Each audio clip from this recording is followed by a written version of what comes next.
easy to fall off track. These help us remember. These battle scars. I will try to explain how I feel. Sadly, the abuse itself was less painful than what I experienced since I ended the relationship. I thought that would be the hardest part. It's almost been a year and I have yet felt safer than when I was actually with him. If I tell the truth, I sound crazy, and if I don't agree, I'll sound difficult. If I ask too many questions, I will come off as needy, paranoid. If I can't afford to pay, I may lose everything. If I cry, I'm unstable. If I address abusive behavior, I'm projecting my fear onto my kids. If I try to communicate with him, I will sound like I'm attacking with accusations. If I want protection, I will appear alienating and trying to get the upper hand in the divorce. If I document everything, I will appear obsessive. If I speak truthfully, I may lose my kids. I don't know how to act, who to turn to. You are very right that my life is ran in fear right now. I am not crazy, I am traumatized. Therapy isn't optional, it's critical. I understand why our last 2 conversations were different than previous conversations. I know my emotions play a huge part in that. I came into your office terrified in the beginning, but somehow managed to keep myself composed. You said you had no problem telling a judge he is abusive, and he used his erectile dysfunction as his excuse to sexually abuse me. For the first time, I felt heard. I can empathize with your frustration in dealing with being a stepmom. I commend you for taking an active role in helping your stepson. Step-parents are not often given the credit for the shitstorm that can become their life. Your efforts often will go unnoticed. As a result of falling in love with someone who had children already, it puts you in a challenging role of co-parenting, whether you like it or not. So much of a child's personality is already established. You start off with the huge disadvantage.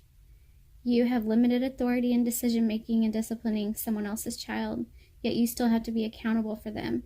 You are forced to sacrifice your own wants and needs in exchange for a relationship with your spouse. Tell me there aren't days when you felt like loving your spouse would be enough to make it all work out in the end. And then tell me there aren't days when you reflect on that same thinking and then wonder, what fucking lottery in hell did I win? I refer to these situations in my life as bitch be trippin' moments. My expectations aren't always realistic. If you're lucky, the foundation of your relationship with your stepson doesn't have so many cracks in it that you can't build a loving relationship with him eventually, and your life won't be governed by this kid's emotions. I believe you shared your experience with me, hoping to help me understand parenting is hard, no matter who you are or what your situation is. I hope I can provide some insight for you as well. I hated Frank, my stepdad. Step-parents were not real parents. He took me in when my mom gave me away for the bargain price of $21. Yep, 21 whopping bucks. It stung when I told you I was taking a coaching NLP course starting November 28th. I can see the irony in my words. Who would want to have me as a coach or an advocate? I can imagine what you were thinking by the look on your face and the filtered words you spoke. I get it, and I understand completely. I promise you that I do. My stepdad loved me even though I wasn't his. He believed in me when I didn't believe in me. I didn't know how to love someone, and I definitely didn't know how to be loved. I love you growing up meant something so different. You were not given I love yous just because. It's literally something you had to fight for, and even then there was no guarantees. I love you meant you or they did something wrong. Sometimes I love you felt like a weapon, a sharp sword. It could stab you over and over again, causing such unbearable pain. I can still remember the pain I felt when I heard the words, I love you. I'm finally able to appreciate those words for what they should mean today. And it wasn't until I had my own children that I truly learned the meaning of I love you, aka 831, the way it should be used. Frank married my mom and had no children prior, just like yourself. Like you, I never wanted to be a parent. I just knew I wasn't capable.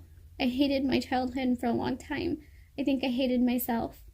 I wanted to be invisible and unloved because I love you means you must hate me deep down.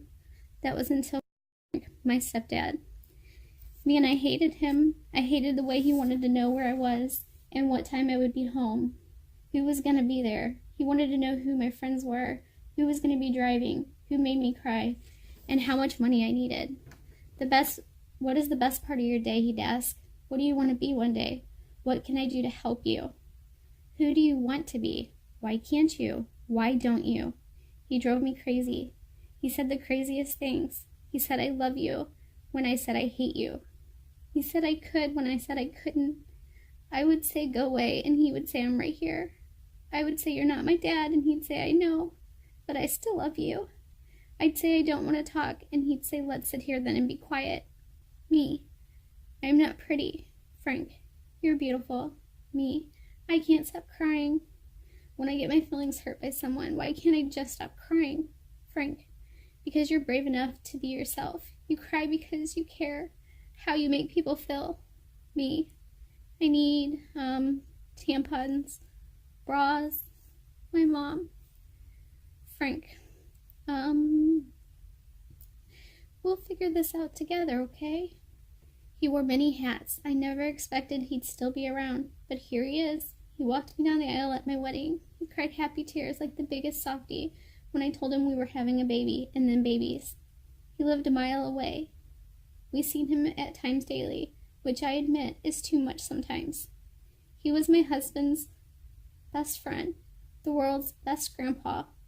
Many know him as Papa Frank or the other guy who was always there for every dance competition, cheer game, music recital, or Sunday fun day. He's my kid's best friend. He has helped with homework and wrestles and reads to the boys. He would take the boys every Thursday for guys' night, which always ended up being McDonald's 99% of the time. Every Wednesday was his and our daughter's night, as was Sundays. He dressed as Santa Claus, the Hulk, and even Prince Charming for our daughter. He's taken her to tea parties at games I couldn't take her to and donuts with Dad. He bought groceries when money was tight. He stocks the fridge with Pediasure when our boys can't gain weight. He always brought so many gifts for the kids for Christmas. And we'll always say, tell the kids they're from you guys. We always said no, and we ended up saying they were from Santa. He tells me I love you daily without fail. He knows I love him, but I've only ever told him twice. Those words get caught in my throat, and I, for some reason, just go silent. Inside, I'm saying it. I feel it. But I become mute. I realize I need to say.